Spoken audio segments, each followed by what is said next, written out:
अंधकासुर का जन्म।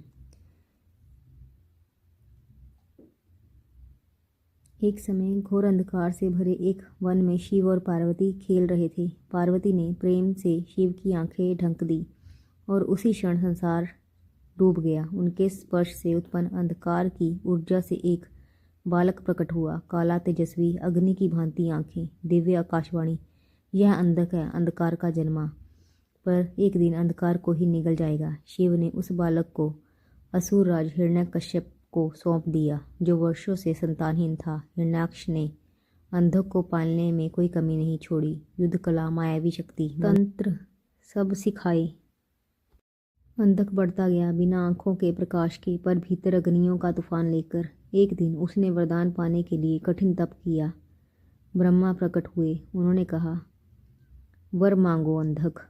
अंधक, मुझे वर दीजिए, जब तक मैं पराई स्त्री पर दृष्टि न डालूं, कोई मुझे मार ना सके। ब्रह्मा ने वर दिया। उनकी मुस्कान के पीछे भविष्य की गर्जना छिपी थी। समय बीता। अंधक अब असुरराज बन चुका था, अपराजय, क्रूर और अटल। एक दिन उसने सुना, कैलाश पर एक अद्वितीय सौंदर्य पार्वती। उसके भीतर इच्छा जगी, भयंकर, अंधी और दंभ भरी।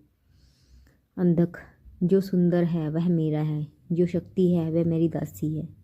पार्वती मुझे मिलनी ही चाहिए। उसके मंत्रियों ने चिताया, वह शिव की अर्धांगिनी है। पर अंधक हंसा, जिसे मैं चाहता हूँ उसे शक्ति लेकर आता हूँ। अंधक अपनी असुर सेना के साथ कैलाश की ओर बढ़ा। कैलाश का वातावरण शांत था। नंदी पहरा दे रहे थे। अंधक ने आदेश दिया, पार्वती को मेरे सामने लाओ। नंदी गरजे, देवी तुम्हारी प्रजा नहीं है, वह शिव का धाम है, लौट जाओ। अंधक उग्र हो उठा, तुम मुझे रोकोगे? और युद्ध आरंभ हो गया। अंधक की असुर सेना भयंकर थी।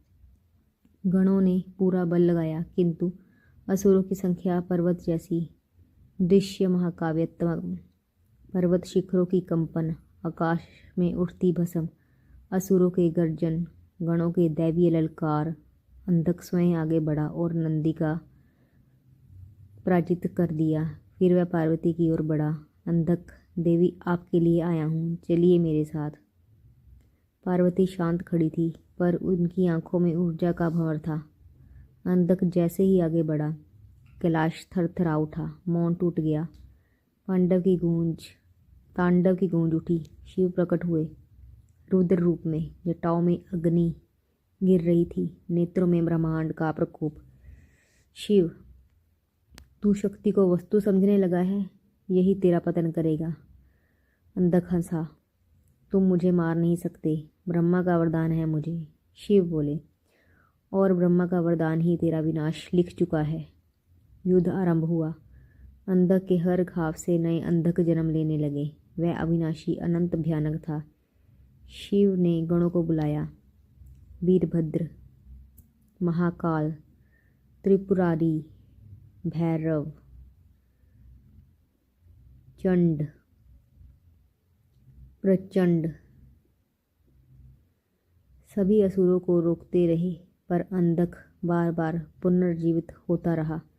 अंत में शिव ने त्रिशूल उठाया। उनकी तीसरी आंख खुल गई। एक तीव्र गर्जना के साथ उन्होंने अंधक को भेद दिया।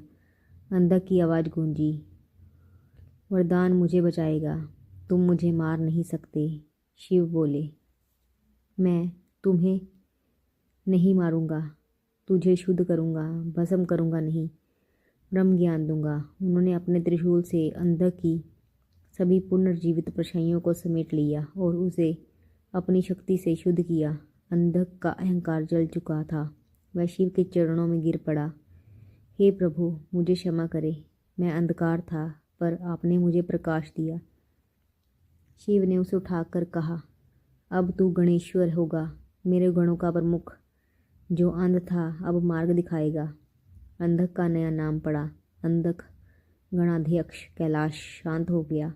पार्वती की मुस्कान लौट आई। शिव ने अपनी जटा समेटी और ध्यान में लीन हो गए।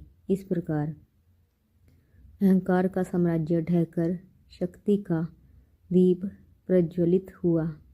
ऐसे ही भक्तिपूर्ण कहानियाँ देखने व सुनने के लिए जुड़े हमारे चैनल से। अगर कहानी पसंद आए तो चैनल को लाइक एंड सब्सक्राइब करना ना भूलें। धन्यवाद।